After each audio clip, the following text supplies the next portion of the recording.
On a previous video, we talked about the 5 ways to retain top talent. But you may be asking yourself, that's great, I'd love to retain the top people that we have, but how do we get more top talent? How do we attract the top talent in the organization? That's what we're going to cover on today's video. Hey everyone, welcome back to the Nenni & Associates Executive Search channel. I'm Jim Schaefer, and we're focused here on providing you with exclusive content for helping you improve your hiring, interviewing, and recruiting strategies. So as we discuss ways to attract top talent to your organization, we're eventually going to back into what I believe is the number one reason, the number one thing that you need to be doing, the gate that we got to clear in order to attract top talent. But we're also going to cover a couple of different strategies as well that need to be incorporated. So the first thing that you need to be doing is identify and solidify your culture.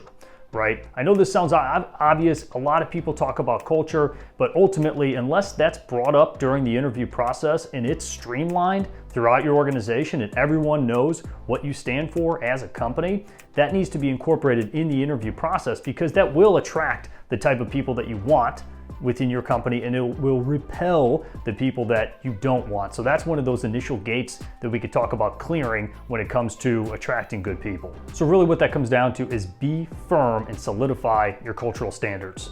The second thing that you can be doing is making sure that you're compensating at fair market value. I'm not talking about overpaying or buying candidates just because they got a track record, they have outstanding commissions, they have high demands and what their salary and bonus structure needs to be. Don't overpay. I think that ultimately is a recipe for failure, and it will not be a sustainable strategy long term with this particular candidate that you're attracting to your company. However, you do need to be fair in how you're compensating top talent. And what that comes down to is identifying what the candidate is looking for, right? Make sure that we have a good idea what their expectations are up front, right? That should be done in one of the initial calls, is making sure that we're not wasting anyone's time later on in the interview process to find out, hey, we're $20,000, $30,000, $50,000 apart on compensation. I don't care how great your culture is or your mission or your vision, right? We need to have compensation alignment, because ultimately you can't underpay people either, right? Because good people, it's really difficult to get them to take a step back financially. So that ultimately leads to what I believe is the number one reason, the number one way that you can attract top talent to your organization, which is you as the hiring manager, you as the leader need to be able to sell your story, sell the company, sell your team. What can this person be a part of?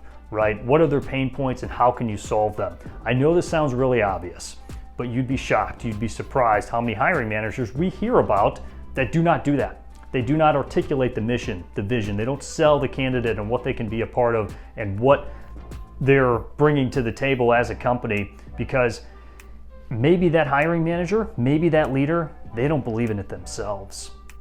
It's kind of like the sales rep who doesn't believe in their product or service. They're ultimately never going to be successful. And neither will you as a hiring manager or as a leader if you don't believe in the company, you don't believe in the mission, and people want to be a part of that, right? They can feel it right away during the interview process. So make sure that that's part of your process. Make sure you're selling the company, selling the mission, you have fair market compensation, and then ultimately identifying and solidifying your culture. So that's it for today's video. Hope you're getting value out of this content, and if you are, go ahead, hit the like button, hit the subscribe button, and share with a friend or a colleague. So until next time, I'm Jim Schaefer, and we'll catch you on the next video.